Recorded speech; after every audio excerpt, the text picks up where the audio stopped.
Tip number one now is to list your prices a lot higher initially than you even expect to sell them for. Now, why do you want to do this? You want to list them high so that you can build up that sense of more value in the listing and collect potential people on the watch list for those items and those favorites that you see on the eBay side of being a seller, right? So that way in the future, you can drop your price down for that listing 5%, and those people will get an email notification that, hey, the price on this listing that you favorited or put on your watch list has dropped 5%, and that will initially hopefully prompt immediate sales. It's creating that sense of urgency and that sense of value. Both are very important to selling products online. Tip number two is to actually do product research ahead of time before you go out and source items for eBay to list, right? So for example, if let's say you want to go out and you want to source a coupon product, for coupon arbitrage for the eBay platform, and you want to see if, what the sales velocity and sales history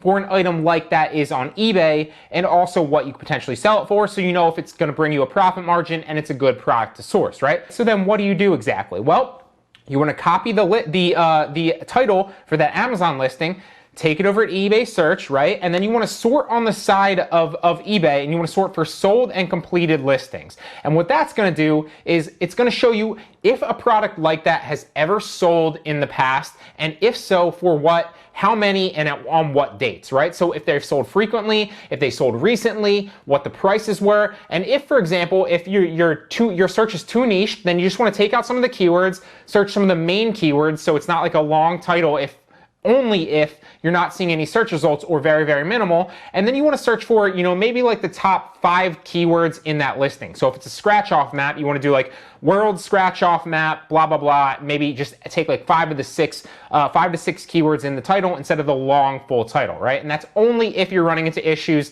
seeing potential listings in the sold and completed items. Then the same thing, right? You're going to search for that broader, sold and completed, see if any items like that have sold. If they have, and they've sold, recently and for decent profit margins, then obviously you want to go ahead and potentially source that. You basically want to do your product research ahead of time, so going in full well, A, this is a good potential item to sell on the eBay marketplace, or B, this isn't. And if it is a good item, you want to know what the potential profit margin that you can make is, what you can potentially sell it for, and obviously what other similar items like that have sold for. Now, when you go, another little caveat and bonus tip, when you go to list that item, you don't want to just go create your own listing. You want to go back, search for it again, go to sold and complete items, and hit one of the items that have sold with a good profit margin that's very, very similar, and hit sell one like this. What that's going to do is it's not only going to take, the category and a potential title that you can then manipulate and change slightly, but it's also going to take the specs that helped it get sales, or helped it get a sale, and helped it get more visibility on the eBay platform, right? You want to take the specs, and that's the easiest way to do it. Tip number 3 is that you want to go out and you want to get the fast and free badge on all of your listings, okay? So what is the fast and free badge first and foremost? Well, it's that little fast and free thing up in the top of the listing that kind of looks like the Amazon Prime badge for eBay buyers, right? So what is it then? How do you get the fast and free badge? Well, what you basically want to do is you want to offer free shipping, hence the free part of the fast and free, and you want to have handling times that are at least 1 day or same day. That will be the fast and the free part of it. And what that will do is then you'll get the fast and free badge on your listing, and eBay claims that increases sales at least 11% across the board. I'm not saying this is what they're saying that their data shows. So one of the best tips that I could give you is make sure your handling time is at least 1 day or same day delivery, or not same day delivery, same day handling times, right? So that means that you're taking at least only 1 day to handle the item and ship it out. Also offer free shipping, and then your sales should increase across the board by at least 11%.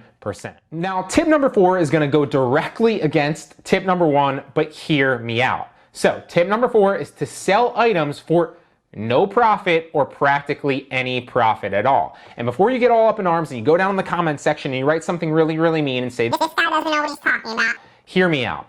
What you want to do is you want to sell items very, very cheap when you're initially ranking your eBay account. And that might mean 0 to no profit on some items, or even, your first couple items at least.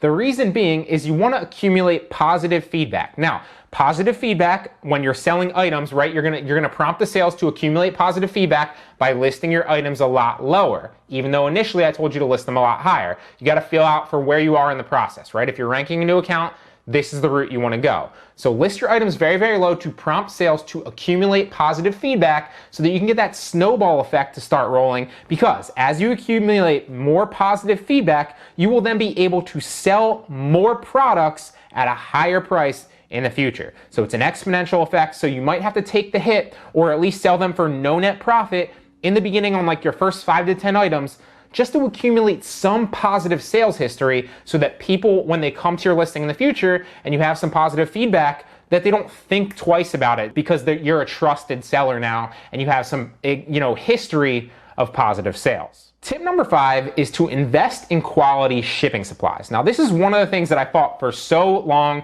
because it can go against your profit margin, right? If you have to go out and buy shipping supplies like boxes or envelopes, for example, that can go against your margin because then that's another expense on your business, right? If you're going out and sourcing for something I'm gonna tell you here in a second, priority mail when you're shipping, right? That's gonna cost you more to ship it out because if you're paying priority mail, then obviously your shipping prices are gonna be more than if you were shipping like media mail or ground shipping, right? So keep that in mind. It can be an expense on the business and you don't have to do it right away. But one of the best tips is to invest in quality shipping supplies, okay? So that means that you're not shipping out repurposed Amazon Prime boxes to your house, which is something I did initially. In the future, it's not the worst thing in the world if that's, what you want to do in the beginning to kind of, keep your margins as high as potentially possible. That said, it's definitely not going to make you look that professional as a seller, right? So what I would say is instead go out to Amazon and buy, some really, really cheap boxes, or go to type in really cheap boxes in bulk on Google, right? And you should be able to find good prices for boxes that fit the majority of your items. Or you can even go to Amazon and buy 100 envelopes for super cheap, $5 to $10, and use them to ship out, right? Then you just need to tape the envelope shut, and then you have an entire thing that you can just slide into the post office, and it doesn't cost you much at all, but it makes you look more professional, like you actually prepared for this and you didn't just repurpose an Amazon box. Another example of this that I see from new eBay sellers a lot is a shoe box, right? Because we all have shoe boxes, extra shoe boxes laying around the house. Don't do that if you want to look professional and you want to be taken seriously as a seller on eBay.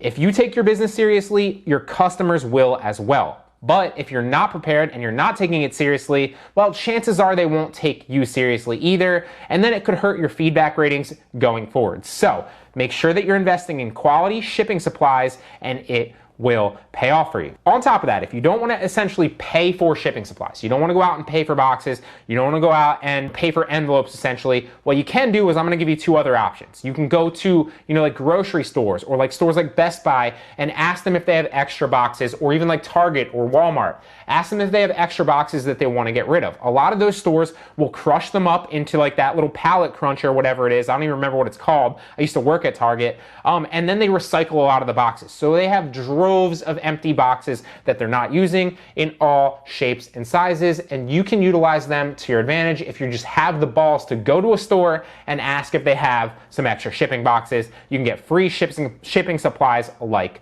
that. Another way to do it is to go to USPS.com and you can get free shipping boxes, to your door for free. And they come in all different shapes and sizes. You can get padded flat rate envelopes, shipping box, all sorts of shapes and sizes right to your door for free that you can then utilize to your advantage. Another great tip too is to just go to a store, like a Walgreens, or what's another store like Walgreens, like CVS essentially, and just buy wrapping paper, like a shipping wrapping paper that's beige or tan, right? It costs you $3 a roll, or even sometimes $1 or $2 a roll if you buy it on bulk on Amazon. And then you can wrap your products in just like that. Just tape the wrap up like you're wrapping a present. Ship it out like that. It will be really, really cheap, and it will make you look a lot more professional than if you just repurposed an Amazon box or send it in a freaking shoebox. So take your business seriously, invest in some quality shipping supplies, and it will pay off for you. It'll make you look more professional. It will definitely result in a lot of better positive customer feedback, which we've talked about previously, the importance of. And basically what you're doing is you're over delivering on their shipping expectations by doing this. Another way to over deliver too is like we talked about when you're going to USPS and you're using the priority mail boxes, then you can ship out with those for free. Although just keep in mind that while you're getting those boxes for free, you do have to pay the priority mail shipping, which can be a little bit more than ground. So just keep that in mind when you're factoring that in to your potential profit margin. The best way to go out and do it is just trial and error. You'll learn by doing it, but highly recommend that you invest in quality shipping supplies.